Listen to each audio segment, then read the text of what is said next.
Open your refrigerator and look at that plastic jug of white liquid you call milk. To the modern eye, it is a symbol of purity, a sterile substance provided by the grace of industrial science. But look closer at the expiration date stamped in cold, black ink. Have you ever wondered why, the moment that date passes, this liquid transforms into a gray, putrid, bitter sludge that smells like a laboratory accident? If you leave a carton of modern supermarket milk on your counter for 24 hours, it does not become food. It becomes a biohazard. It separates into a jagged, watery mess and emits a stench of sulfur that triggers a primal gag reflex. The truth is a secret the industry spends billions to hide.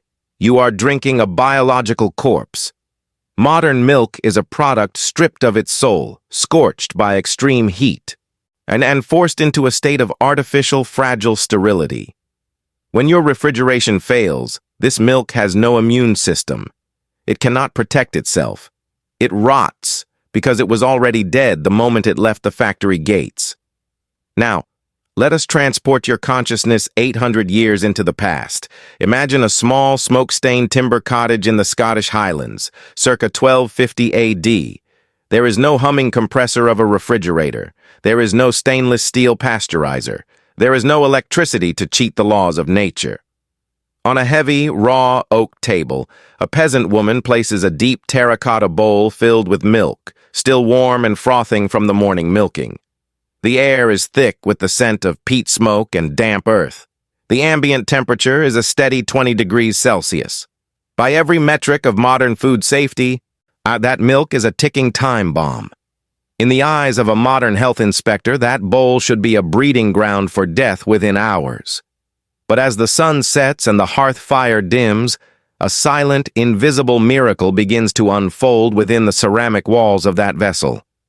While the modern world fears the microscopic, the medieval peasant partnered with it. By the next morning, as the first light filters through the thatched roof, the woman does not find a bowl of foul-smelling rot. Instead, she finds a thick, shimmering mass, as smooth as silken custard and as white as fallen snow. It emits a delicate floral aroma, a scent of wild grasses, clover, and a refreshing, clean tartness. This is Clabber. It is a living, vibrating ecosystem. The medieval peasant did not need a digital yogurt maker or laboratory-grown starter cultures shipped in plastic packets. They possessed a technology far more advanced than our own, an absolute trust in microbial intelligence. They understood that if you provide the right environment, the milk will protect itself. It will not die. It will transcend. This is the secret of the industry that the multi-billion-dollar food conglomerates do not want you to grasp. They branded all bacteria as the enemy so they could sell you the cure: centralized sterilization and chemical preservatives. They intentionally created planned obsolescence within your very food supply. By killing the bad bacteria, they were forced to kill the good ones too, destroying the milk's internal defense mechanism. And they want you to believe that without their massive infrastructure, you would perish from food poisoning within days. They want you dependent on the cold chain, a fragile umbilical cord of electricity that, if severed, leaves you starving in a sea of spoiled groceries. But the truth is, our ancestors survived and thrived for millennia by partnering with the microscopic world. Clabbered milk is not spoiled milk. It is milk performing a sophisticated biological maneuver to become immortal. Before we dive into the staggering physics of this transformation, I have a question for you. Have you ever felt that unmistakable heaviness in your gut after a glass of milk? Have you experienced the bloating, the brain fog, or the sudden inflammatory response that the modern world has labeled as lactose intolerance? I'd ask yourself, is your body really broken, or is it simply rejecting a broken industrial product? Is it possible that you aren't allergic to milk, but rather allergic to the death and processing that defines modern dairy? Tell me your experiences in the comments below. Let us start a record of the silent intolerance, because we are about to discover why the medieval gut, fueled by clabber and raw ferments, was 10 times more resilient than the sanitized, fragile digestive systems we carry today. We live in an age of hypersterility, a great cleanse that has left us nutritionally bankrupt. We scrub our surfaces and boil our liquids until they are devoid of life, yet we wonder why our immune systems are failing and our allergies are skyrocketing. Clabber is the ultimate proof that the ancients were not primitive. They were masters of applied biology. They knew how to harness the invisible forces of the atmosphere and the resident wisdom of natural materials like wood and clay to create a self-sustaining cycle of health. While we waste billions of kilowatts of energy every year just to keep dead food from decomposing, the medieval peasant used only time and the air around them. It is time to stop being a passive consumer, a mere endpoint for an industrial machine. It is time to reclaim the mantle of the craftsman. It is time to reclaim your countertop and learn the ancient art of making food that refuses to die. To understand how the medieval peasant achieved biological immortality in a bowl, we must first perform an autopsy on the modern failure. We must look into the microscopic wreckage of what we call industrial milk.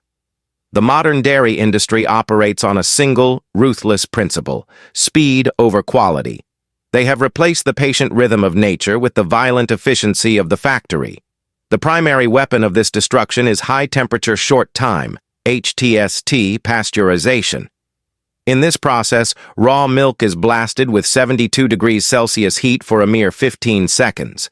To the uneducated eye, this seems like a triumph of safety. In reality, it is a chemical massacre. At these temperatures, the delicate three-dimensional structures of milk proteins undergo denaturation. They don't just warm up, they shatter.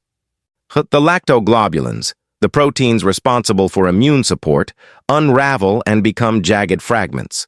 This heat also incinerates the indigenous enzymes, such as lipase and phosphatase, which are the very tools the human body needs to break down the milk. This is why you feel bloated.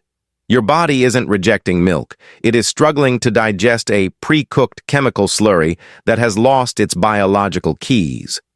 But the industry doesn't stop at heat. They employ a mechanical torture known as homogenization. Raw milk naturally separates. The cream, the light, buoyant fat globules, rises to the top. This is inconvenient for the supermarket shelf. So they force the milk through microscopic valves at pressures exceeding 2,000 pounds per square inch.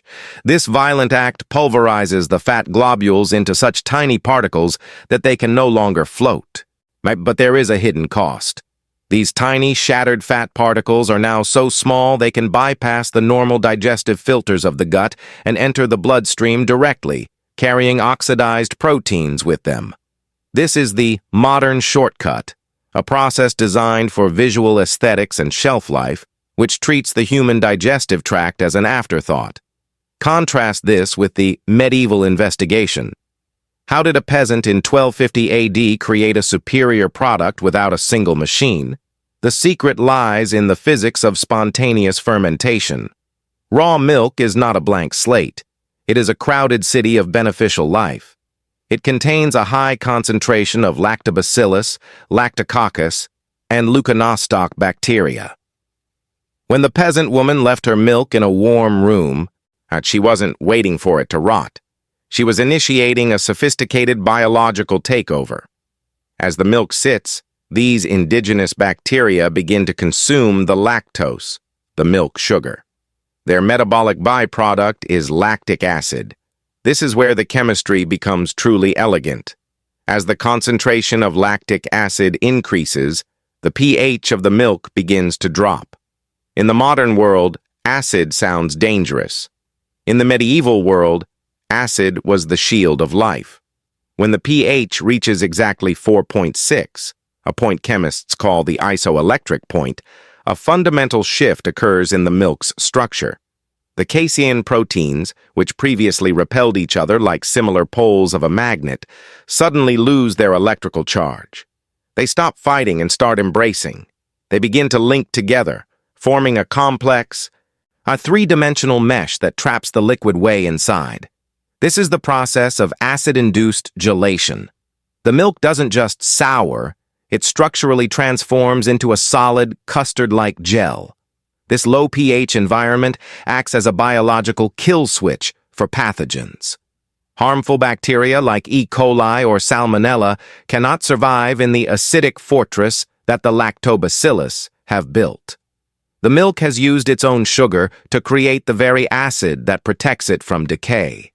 The medieval peasant also understood the importance of natural materials as biological anchors. They did not use sterile, cold stainless steel. They used wooden milk pails and terracotta crocks. These materials are porous. Deep within the microscopic grain of the wood lived resident cultures, colonies of bacteria from previous successful batches of clabber. Yea, every time fresh milk was poured into that pail, it was instantly inoculated by the ghosts of 1,000 years of tradition. The pail itself was a living heirloom, a biological memory bank that ensured the consistency of the ferment. This is the ultimate contrast. The modern factory uses chemicals and high-energy heat to create a safe product that is biologically dead and difficult to absorb. The medieval peasant used the resident wisdom of a wooden bowl and the inherent intelligence of the milk itself to create a living food that was more digestible, more nutritious, and entirely self-preserving. They didn't fight nature. They provided the stage for nature to perform its masterpiece. By the time the sun rose over the medieval village, the milk had completed its transformation. It had become clabber, a bioavailable, the probiotic-rich miracle that required zero external energy to create. It was the original fast food, but one that took 24 hours of patient, invisible labor to perfect. The skeptic of the modern age will look at the medieval process and cry, "Danger." They have been conditioned by a century of industrial propaganda to believe that raw, room-temperature dairy is a death sentence. But the laboratory, when stripped of corporate funding, tells a very different story. We are now entering the realm of hard data, where the intuition of the 13th century peasant meets the rigorous analysis of 21st century microbiology. Recent studies conducted by the University of Helsinki and the Norwegian Institute of Wood Technology have begun to peel back the layers of this ancient magic.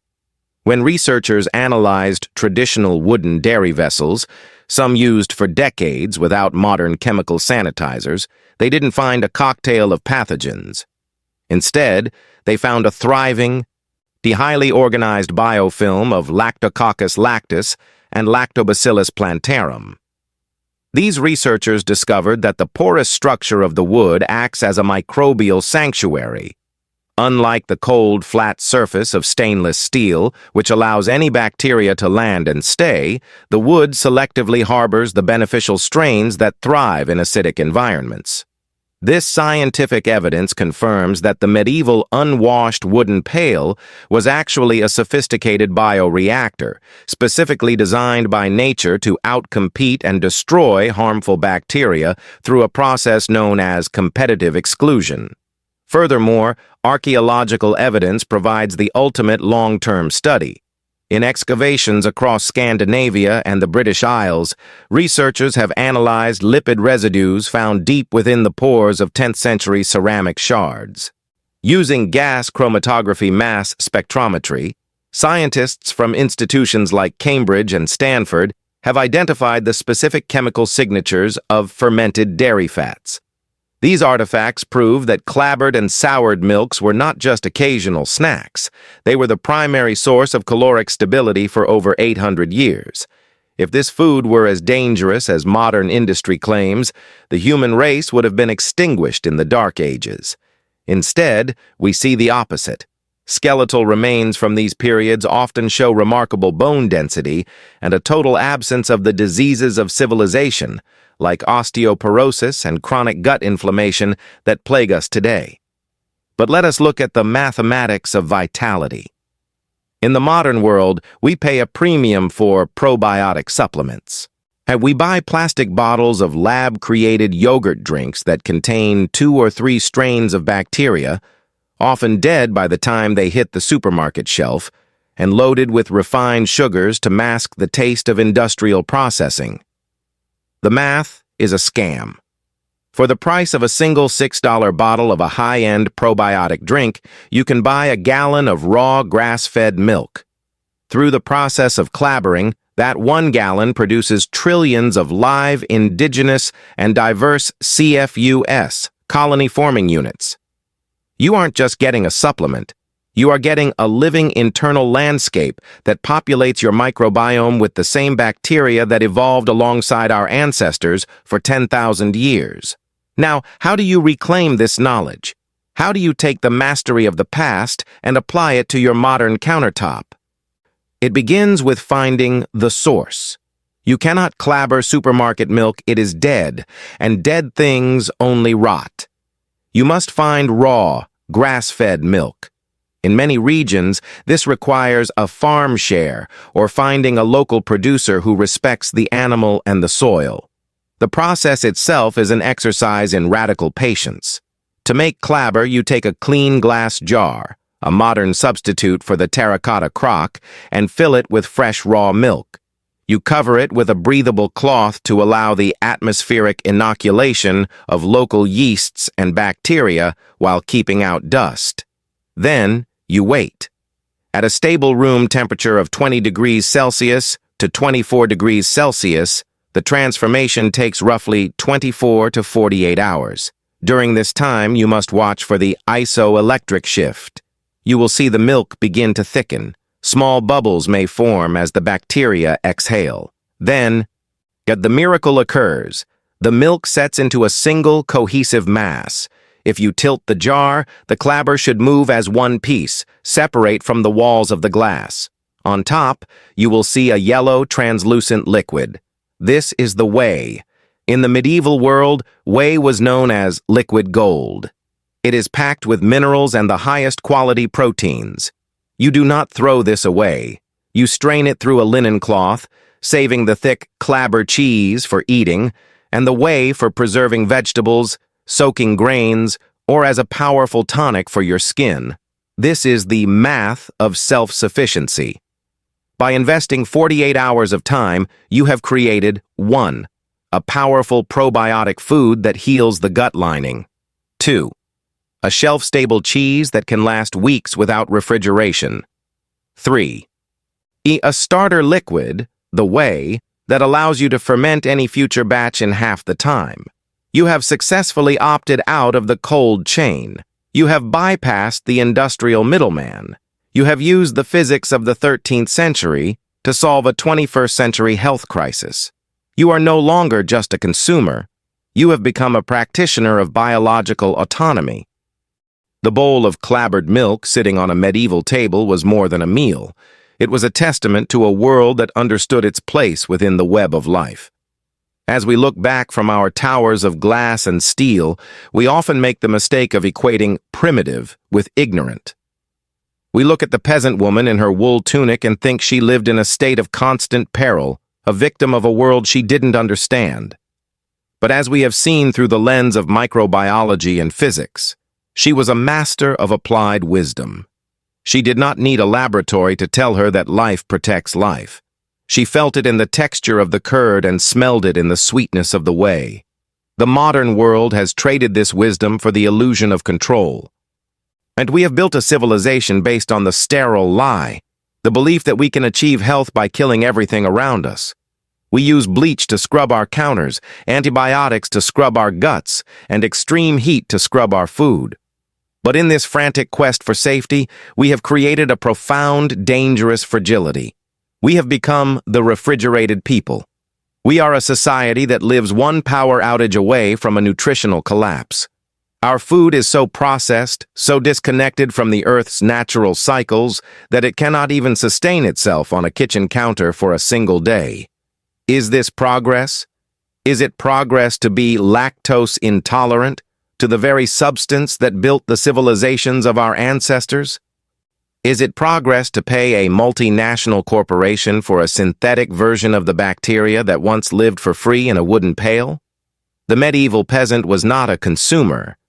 The very word implies a one-way street of destruction, taking, using, and discarding. The peasant was a craftsman. They were part of a circular economy of energy and biology. They understood that the milk from the cow was a gift, the bacteria in the air were allies, and the time spent waiting for the ferment was a sacred investment. When they ate clabber, they weren't just filling their stomachs, they were reinforcing their connection to the environment. They were literally eating the local landscape, the wild grasses, and the invisible spirit of their home. The choice before you now is not just about milk, it is a choice between dependency and autonomy. And every time you buy a gallon of dead, ultra-pasteurized milk from a supermarket, you are casting a vote for the industrial machine. You are saying that you prefer the safety of the factory over the intelligence of nature. You are choosing to remain a passive recipient of whatever the supply chain decides to give you. But there is another path. When you seek out a local farmer, when you place that jar of raw milk on your counter, and when you watch the silent, miraculous shift from liquid to solid, you are performing an act of rebellion. You are reclaiming a piece of lost human heritage. You are declaring that you no longer fear the microscopic world, but respect it. You are transforming your kitchen from a site of consumption into a site of production. The clabber is a teacher. It teaches us that the best things in life cannot be rushed. It teaches us that true health comes from diversity, not sterility.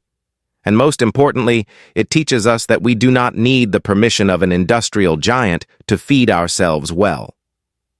Stop being a consumer. The word itself is a badge of servitude to a system that profits from your lack of knowledge.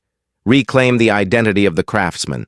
Start with the milk, observe the physics, respect the biology, and as you taste that first spoonful of thick, tart, living clabber, remember that you are not just eating food. You are reclaiming your independence. You are finally, after 800 years, coming home to the wisdom of the past. Final CTA. If you are ready to stop drinking dead milk and start building a living gut, hit that subscribe button. We are going deeper into the forgotten technologies of the Middle Ages, one survival skill at a time. Leave a comment with the word craftsman if you're ready to take back your countertop.